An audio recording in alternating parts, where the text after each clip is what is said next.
Ladies and gentlemen, tonight you've been listening to part one of a three-part series entitled The Illuminati, produced by Anthony J. Hilder, narrated by Myron Fagan.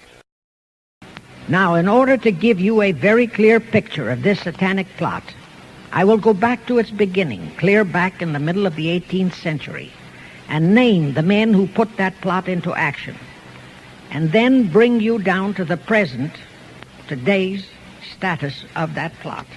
However, the vitally important thing for all Americans, all you mothers of the boys who died in Korea and are now dying in Vietnam, to know is that our so-called leaders in Washington, whom we elected to safeguard our nation and our Constitution, are the betrayers, and that behind them are a comparatively small group of men whose sole objective is to enslave the whole world of humanity in their satanic plot of one world government. Now, as a matter of further intelligence, a term used by the FBI, let me clarify the meaning of the expression, "he is a liberal." The enemy, meaning the one world conspirators, have seized upon that word liberal as a cover-up for their activities. It sounds so innocent and so humanitarian to be liberal.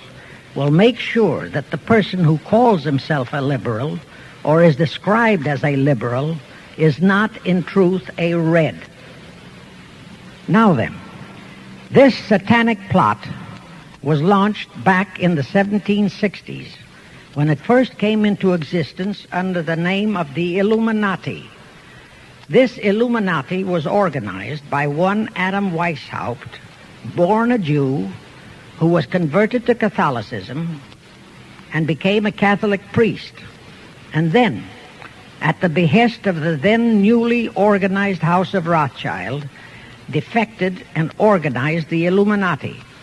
Naturally, the Rothschilds financed that operation.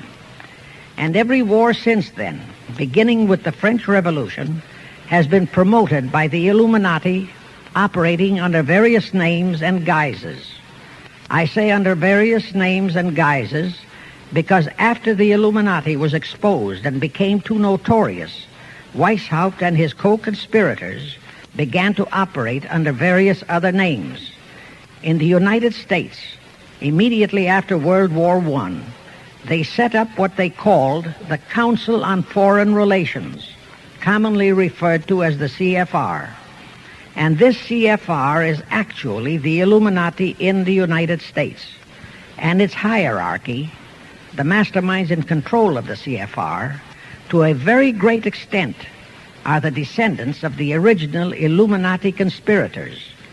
But to conceal that fact, most of them changed their original family names to American-sounding names. For example, the true name of the Dillons, Clarence and Douglas Dillon, once Secretary of the U.S. Treasury Department, is Lepowski. I'll come back to all this later. There is a similar establishment of the Illuminati in England, operating under the name of the British Institute of International Affairs. There are similar secret Illuminati organizations in France, Germany, and other nations operating under different names. And all these organizations, including the CFR, continuously set up numerous subsidiary or front organizations that are infiltrated into every phase of the various nations' affairs. But at all times, the operations of these organizations were and are masterminded and controlled by the internationalist bankers, who in turn were and are controlled by the Rothschilds. The details of how they accomplished the setting up of the CFR in the United States, as also in the other nations, are far too voluminous to be described in this dissertation. But you can find it complete in News Bulletin number 122, entitled UN is Spawn of the Illuminati, and News Bulletin number 123, entitled CFR Completely Unmasked as Illuminati. Both are published by the Cinema Educational Guild, Post Office Box 46205, Hollywood, California. You can get them for 50 cents per copy by writing to that address. Those news bulletins revealed the names of the original founders of the Illuminati and the Americanized names of their descendants in the present CFR. Now I'll go back to the activities of the original Illuminati conspirators. As revealed in News Bulletin number 122, one branch of the Rothschild family had financed Napoleon. Another branch of the Rothschilds, both branches the real masterminds of the Illuminati, financed Britain, Germany, and the other nations in the Napoleonic Wars. Immediately after the Napoleonic Wars, the Illuminati assumed that all the nations were so destitute and so weary of wars that they'd be glad for any solution. So the Rothschild stooges set up what they called the Congress in Vienna, and at that meeting they tried to create the first League of Nations, their first attempted one-world government, on the theory that all the crowned heads of the European governments were so deeply in debt to them that they would, willingly or unwillingly, serve as their stooges. But the Tsar of Russia caught the stench of the plot and completely torpedoed it. The enraged Nathan Rothschild, then the head of that dynasty, vowed that someday he or his descendants would destroy the Tsar and his entire family. And his descendants did accomplish that very threat in 1917. At this point, bear in mind that the Illuminati was not set up to operate on a short-range basis. Normally, a conspirator of any type enters into a conspiracy with the expectation of achieving his objective during his own lifetime. But that was not the case with the Illuminati. True, they hoped to accomplish their objective during their lifetime. But, paraphrasing The Show Must Go On, the Illuminati operates on the very long-range basis. Whether it will take scores of years or even centuries, they have dedicated their descendants to keep the plot boiling until they hope the conspiracy is achieved. Now let's go back to the birth of the Illuminati. Adam Weishaupt was a Jesuit-trained professor of canon law, teaching in Ingolstadt University when he defected from Christianity to embrace the Luciferian conspiracy. It was in 1770 that the professional moneylenders, the then recently organized House of Rothschild, retained him to revise and modernize the age-old protocols of Zionism, which from the outset was designed to give the synagogue of Satan, so named by Jesus Christ, ultimate world domination, so they could impose the Luciferian ideology upon what would remain of the human race after the final social cataclysm by use of satanic despotism. Weishaupt completed his task May 1st, 1776. Now you know why May 1 is the great day with all communist nations to this very day. That was the day, May 1, 1776, that Weishaupt completed his plan and officially organized the Illuminati to put the plan into execution. That plan required the destruction of all existing governments and religions. That objective was to be reached by dividing the masses of people whom he, Weishaupt, termed Goyim, or human cattle, into opposing camps in ever-increasing numbers on political, social, economic, and other issues, the very conditions we have in our country today. The opposing sides were then to be armed and incidents provided which would cause them to fight and weaken themselves and gradually destroy national governments and religious institutions. Again, I say, the very conditions in the world today. And at this point, let me stress a prime feature of the Illuminati plans. When and if their blueprint for world control, the protocols of the elders of Zion, is discovered and exposed, they would wipe all the Jews off the face of the earth in order to divert suspicions from themselves. If you think this is far-fetched, bear in mind that they permitted Hitler, a liberal socialist himself, who was financed by Krupp, Kennedy, the Warburgs, and the Rothschilds to incinerate 600,000 Jews. Now, just why did the conspirators choose the word Illuminati for their satanic organization? Weishaupt himself said that the word is derived from Lucifer and means holders of the light, using the lie that his objective was to bring about a one-world government to enable those with mental ability to govern the world and prevent all wars in the future. In short, using the word peace on earth as his bait, exactly as that same bait, peace, was used by the 1945 conspirators to foist the United Nations on us. Weishaupt, financed, I repeat, by the Rothschilds, recruited some 2,000 paid followers.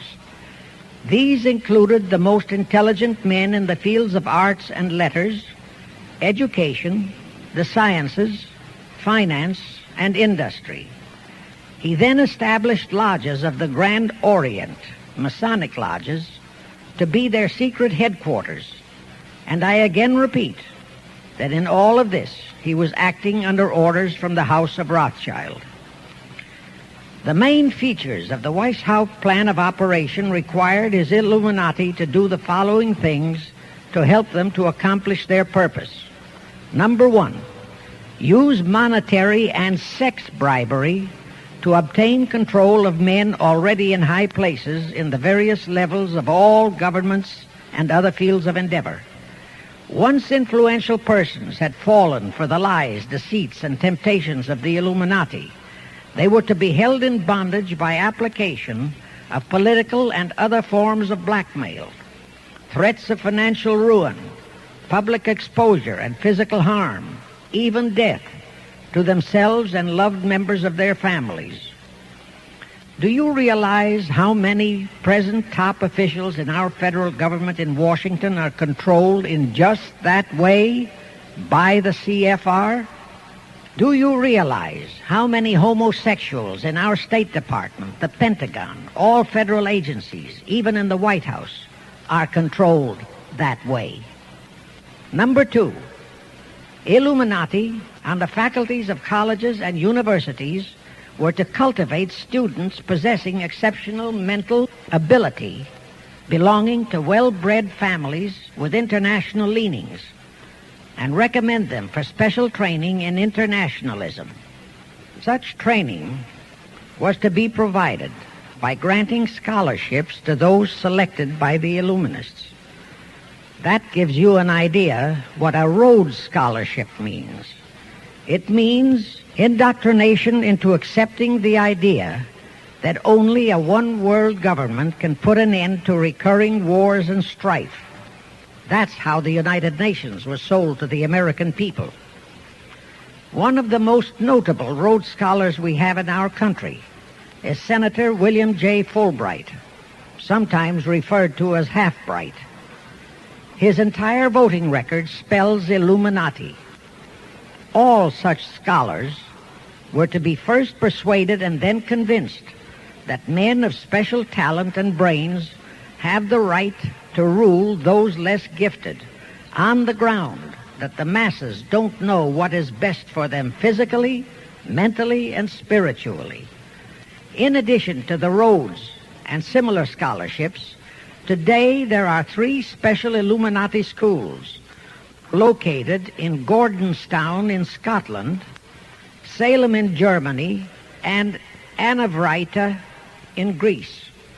These 3 are known ones, but there are others that are kept undercover. Prince Philip, the husband of Britain's Queen Elizabeth, was educated at Gordonstown at the instigation of Lord Louis Mountbatten, his uncle, a Rothschild relative, who became Britain's admiral of the fleet after World War II ended. Number 3, all influential people trapped into coming under the control of the Illuminati, plus the students who had been specially educated and trained, were to be used as agents and placed behind the scenes of all governments as experts and specialists, so they would advise the top executives to adopt policies which would, in the long run, serve the secret plans of the Illuminati one-world conspiracy and bring about the destruction of the governments and religions they were elected or appointed to serve. Do you know how many such men operate in our government at this very time? Rusk, McNamara, Hubert Humphrey, Fulbright, Kuchel, and go on and on and on.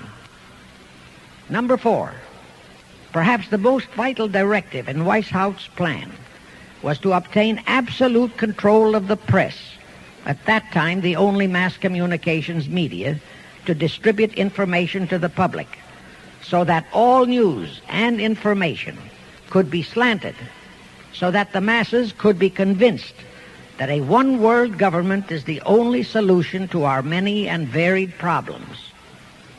Now, do you know who owns and controls our mass communications media?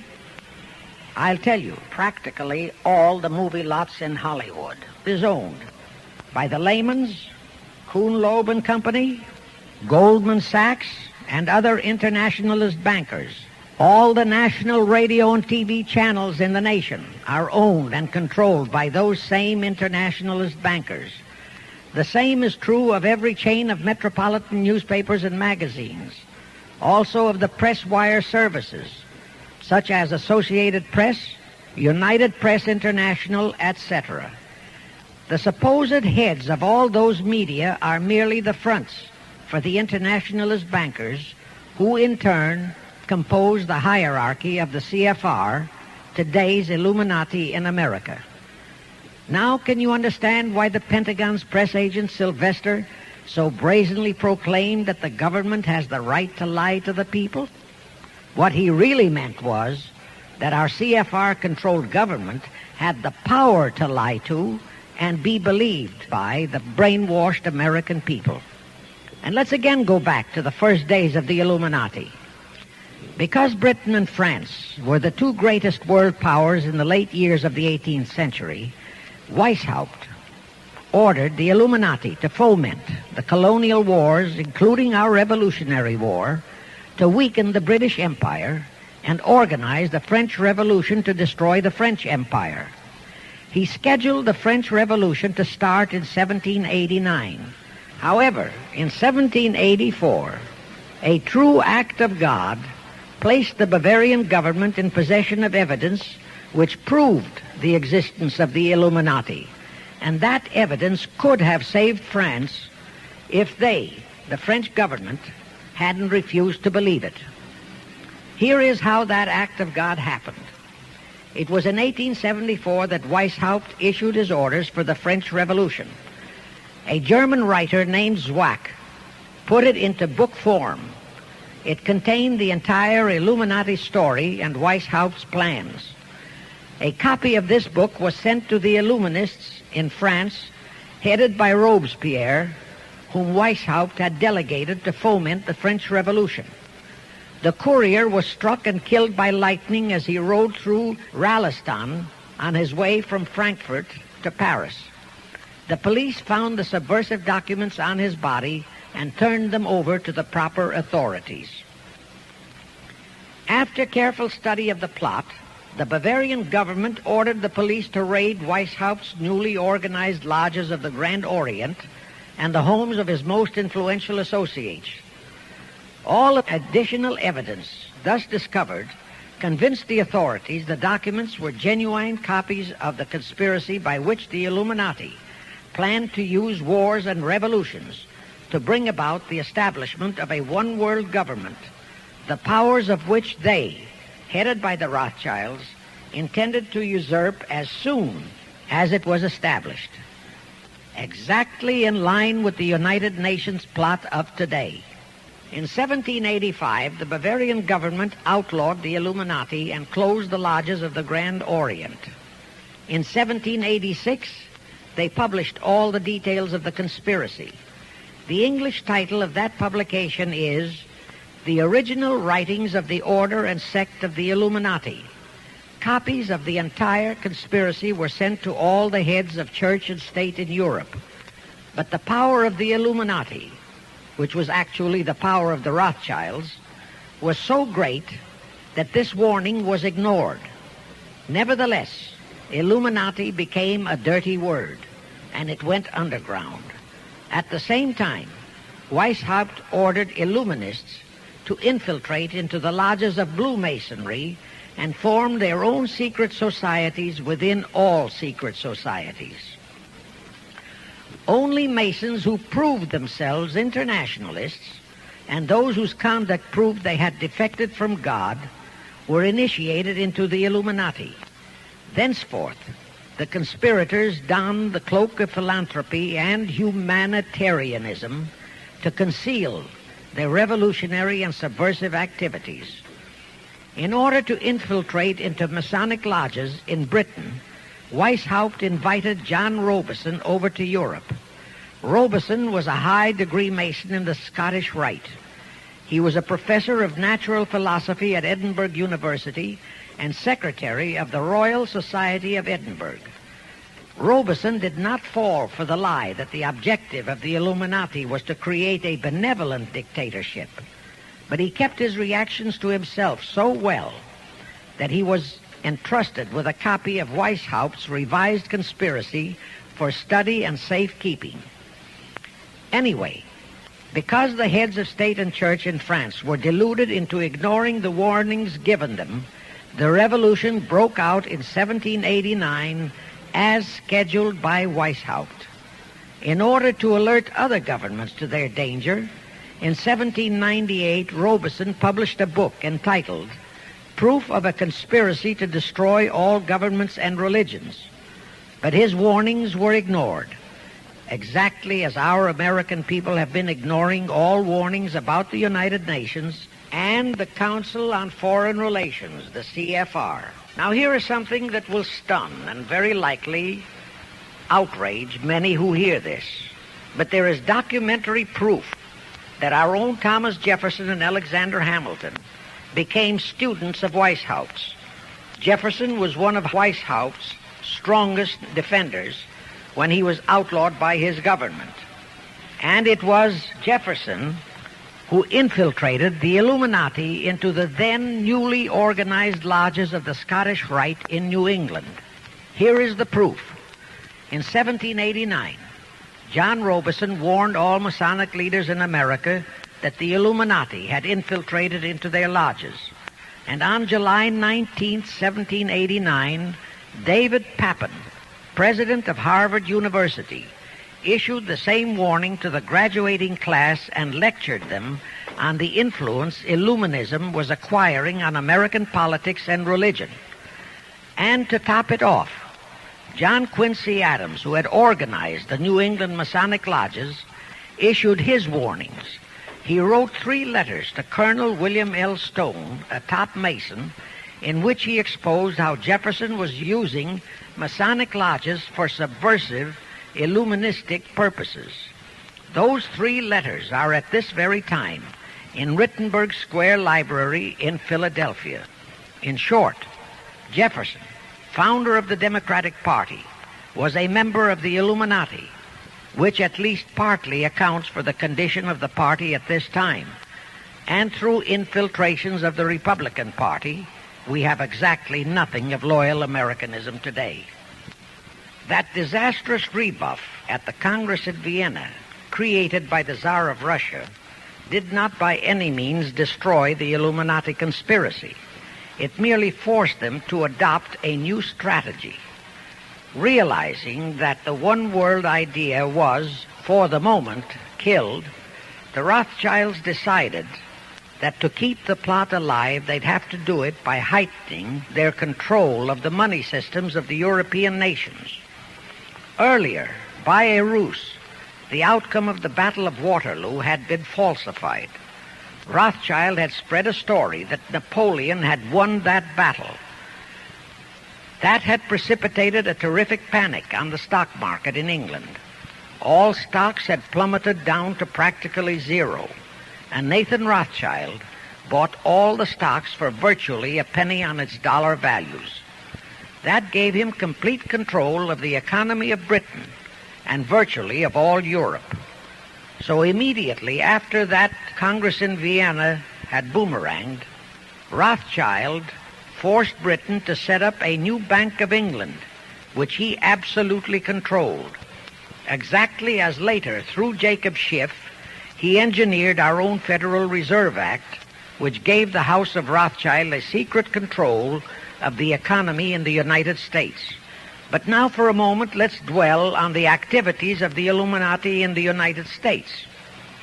In 1826, one Captain William Morgan decided it was his duty to inform all Masons and the general public what the full truth was regarding the Illuminati, their secret plans and intended objectives. Also reveal the identities of the masterminds of the conspiracy. The Illuminati promptly tried Morgan in absentia and convicted him of treason. They ordered one Richard Howard, an English Illuminist, to carry out their sentence of execution as a traitor. Morgan was warned and he tried to escape to Canada, but Howard caught up with him near the border, near the Niagara Gorge, to be exact, where he murdered him. This was verified in a sworn statement made in New York by one Avery Allen to the effect that he heard Howard render his report of the execution to a meeting of Knights Templars in St. John's Hall, New York. He also told how arrangements had been made to ship Howard back to England. That Allen affidavit is on record in New York City archives. Very few Masons and very few of the general public know that general disapproval over that incident of murder caused approximately half of all the Masons in the northern jurisdiction of the United States to secede. Copies of the minutes of the meeting held to discuss that matter are still in existence in safe hands, and that all that secrecy emphasizes the power of the masterminds of the Illuminati to prevent such terrible events of history from being taught in our schools. In the early 1850s, the Illuminati held a secret meeting in New York, which was addressed by a British Illuminist named Wright. Those in attendance were told that the Illuminati was organizing to unite the nihilist and atheist groups with all other subversive groups into an international to be known as communists. That was when the word communist first came into being, and it was intended to be the supreme weapon and scare word to terrify the whole world and drive the terrorized peoples into the Illuminati one world scheme. This scheme, communism, was to be used to enable the Illuminati to foment future wars and revolutions. Clinton Roosevelt, a direct ancestor of Franklin Roosevelt, Horace Greeley and Charles Dana, foremost newspaper publishers of that time, were appointed to head a committee to raise funds for the new venture. Of course, most of the funds were provided by the Rothschilds. And this fund was used to finance Karl Marx and Engels when they wrote Das Kapital and the Communist Manifesto in Soho, England. And this clearly reveals that communism is not a so-called ideology, but a secret weapon, a bogeyman word to serve the purpose of the Illuminati. Weishaupt died in 1830, but prior to his death he prepared a revised version of the age-old conspiracy, the Illuminati, which under various aliases was to organize, finance, direct, and control all international organizations and groups by working their agents into executive positions at the top. In the United States, we have Woodrow Wilson, Franklin Roosevelt, Jack Kennedy, Johnson, Rusk, McNamara, Fulbright, etc. as prime examples. In addition, while Karl Marx was writing the Communist Manifesto under the direction of one group of Illuminists, Professor Karl Ritter of Frankfurt University was writing the antithesis under direction of another group. The idea was that those who direct the overall conspiracy could use the differences in those two so-called ideologies to enable them to divide larger and larger members of the human race into opposing camps, so that they could be armed and then brainwashed into fighting and destroying each other, and particularly to destroy all political and religious institutions. The work Ritter started was continued after his death and completed by the German so-called philosopher Friedrich Wilhelm Nietzsche, who founded Nietzscheism. This Nietzscheism was later developed into fascism and then into Nazism, and was used to foment World Wars I and II. In 1834, the Italian revolutionary leader Giuseppe Mazzini was selected by the Illuminati to direct their revolutionary program throughout the world. He served in that capacity until he died in 1872. But some years before he died, Mazzini had enticed an American general named Albert Pike into the Illuminati. Pike was fascinated by the idea of a one-world government, and ultimately he became the head of this Luciferian conspiracy. Between 1859 and 1871, Pike, worked out a military blueprint for 3 world wars and various revolutions throughout the world, which he considered would forward the conspiracy to its final stage in the 20th century. Again, I remind that these conspirators were never concerned with immediate success. They always operated on a long-range view. Pike did most of his work in his home in Little Rock, Arkansas.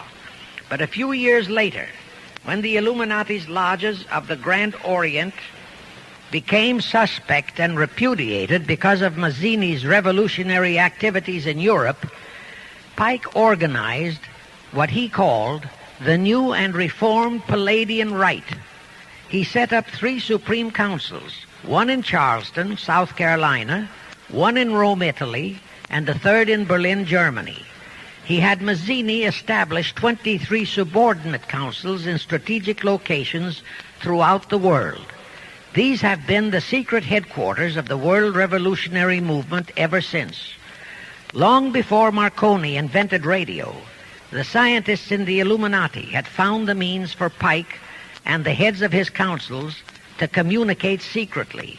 It was the discovery of that secret that enabled intelligence officers to understand how apparently unrelated incidents, one such as the assassination of an Austrian prince at Sarajevo, took place simultaneously throughout the world, which developed into a war or a revolution. Pike's plan was as simple as it has proved effective.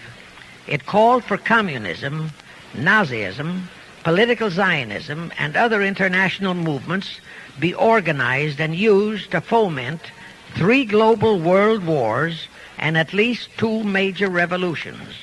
The First World War was to be fought so as to enable the Illuminati to destroy Tsarism in Russia, as vowed by Rothschild after the Tsar had torpedoed his scheme at the Congress in Vienna, and to transform Russia into a stronghold of atheistic communism. The differences stirred up by agents of the Illuminati between the British and German empires were to be used to foment this war. After the war would be ended, communism was to be built up and used to destroy other governments and weaken religions. World War II, when and if necessary, was to be fomented by using the controversies between fascists and political Zionists. And here let it be noted that Hitler was financed by Krupp, the Warburgs, the Rothschilds, and other internationalist bankers, and that the slaughter of the supposed 600,000 Jews by Hitler didn't bother the Jewish internationalist bankers at all. That slaughter was necessary in order to create worldwide hatred of the German people and thus bring about the war against them. In short, this Second World War was to be fought to destroy Nazism and to increase the power of political Zionism so that the State of Israel could be established in Palestine. During this World War II, international communism was to be built up until it equaled in strength that of united Christendom. When it reached that point, it was to be contained and kept in check until required for the final social cataclysm. As we know now, Roosevelt, Churchill, and Stalin put that exact policy into effect, and Truman, Eisenhower, Kennedy, and Johnson continued that same exact policy. World War III is to be fomented by using the so-called controversies the agents of the Illuminati, operating under whatever new name, are now stirring up between the political Zionists and the leaders of the Muslim world. That war is to be directed in such a manner that all of Islam and political Zionism, Israel, will destroy each other, while at the same time the remaining nations, once more divided on this issue, will be forced to fight themselves into a state of complete exhaustion, physically, mentally, spiritually, and economically. Now, can any thinking person doubt that the intrigue now going on in the Near, Middle, and Far East is designed to accomplish that satanic objective? Pike himself foretold all this in a statement he made to Mazzini on August 15, 1871. Pike stated that after World War III is ended, those who will inspire to undisputed world domination will provoke the greatest social cataclysm the world has ever known. Quoting his own words, taken from the letter he wrote to Mazzini, and which letter is now catalogued in the British Museum in London, England, he said, "We shall unleash the nihilists and the atheists, and we shall provoke a great social cataclysm which in all its horror will show clearly to all nations the effect of absolute atheism, the origin of savagery and of most bloody turmoil.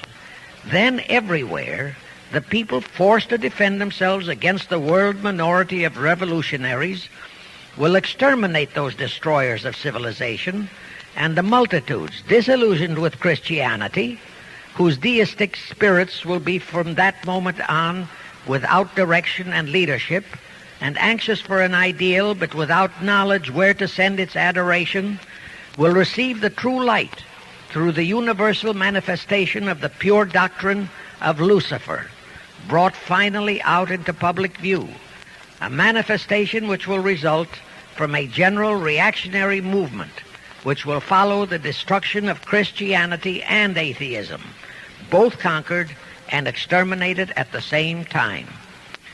When Mazzini died in 1872, Pike made another Italian revolutionary leader named Adrian Lemmy his successor. Lemmy, in turn, was succeeded by Lenin and Trotsky, then by Stalin. The revolutionary activities of all those men were financed by British, French, German, and American international bankers, all of them dominated by the House of Rothschild. We are supposed to believe that the international bankers of today, like the money changers of Christ's day, are only the tools or agents of the great conspiracy, but actually they are the masterminds behind all of it. While the general public has been brainwashed by all the mass communications media into believing that communism is a movement of the so-called workers, the actual fact is that both British and American intelligence officers have authentic documentary evidence that international liberals operating through their international banking houses, particularly the House of Rothschild, have financed both sides in every war and revolution since 1776. Those who today comprise the conspiracy, the CFR in the United States, direct our governments, whom they hold in usury through such methods as the Federal Reserve System in America, to fight wars such as Vietnam, created by the United Nations, so as to further Pike's Illuminati plans to bring the world to that stage of the conspiracy when atheistic communism and the whole of Christianity can be forced into an all-out Third World War within each remaining nation, as well as on an international scale.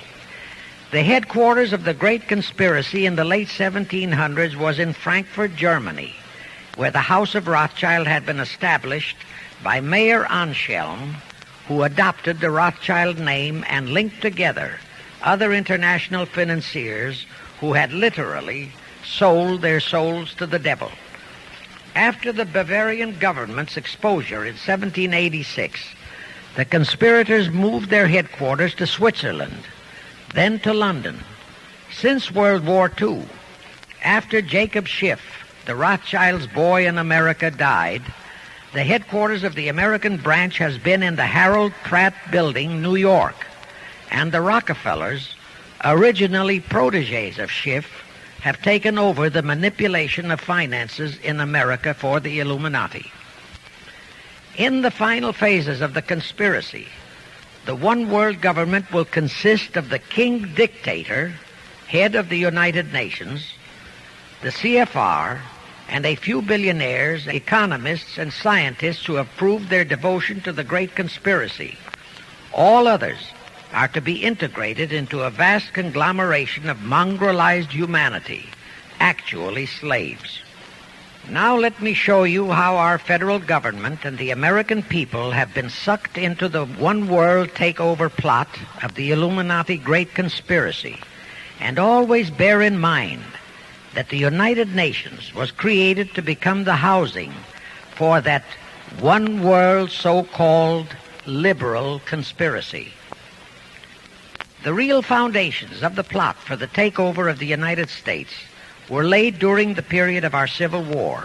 Not that Weishaupt and the earlier masterminds had ever overlooked the New World. As I have previously indicated, Weishaupt had his agents planted over here as far back as the Revolutionary War. But George Washington was more than a match for them. It was during the Civil War that the conspirators launched their first concrete efforts. We know that Judah Benjamin, chief advisor of Jefferson Davis, was a Rothschild agent. We also know that there were Rothschild agents planted in Abraham Lincoln's cabinet who tried to sell him into a financial dealing with the House of Rothschild. But old Abe saw through the scheme and bluntly rejected it, thereby incurring the undying enmity of the Rothschilds, exactly as the Russian Tsar did when he torpedoed their first League of Nations at the Congress in Vienna. Investigation of the assassination of Lincoln revealed that the assassin, Booth, was a member of a secret conspiratorial group.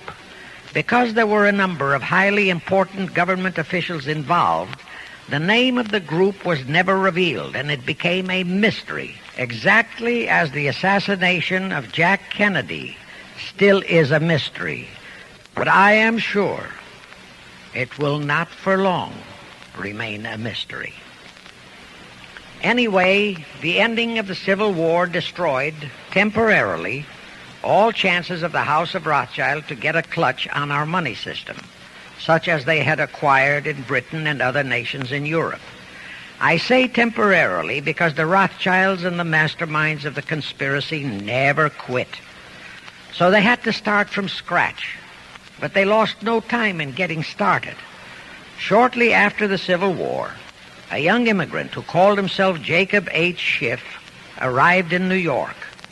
Jacob was a young man with a mission for the House of Rothschild. Jacob was the son of a rabbi, born in one of Rothschild's houses in Frankfurt, Germany. I won't go deeply into his background. The important point is that Rothschild recognized in him not only a potential money wizard, but more important, he also saw the latent Machiavellian qualities in Jacob that could, as it did, make him an invaluable functionary in the great one-world conspiracy. After a comparatively brief training period in the Rothschilds' London bank, Jacob left for America with instructions to buy into a banking house, which was to be the springboard to acquire control of the money system of the United States. Actually, Jacob came here to carry out 4 specific assignments. Number 1, and most important, was to acquire control of America's money system. Number 2, find desirable men who, for a price, would be willing to serve as stooges for the great conspiracy and promote them into high places in our federal government, our Congress, in the U.S. Supreme Court, and all federal agencies. Number 3, create minority group strife throughout the nations, particularly between whites and blacks. Number 4, create a movement to destroy religion in the United States, but Christianity to be the chief target.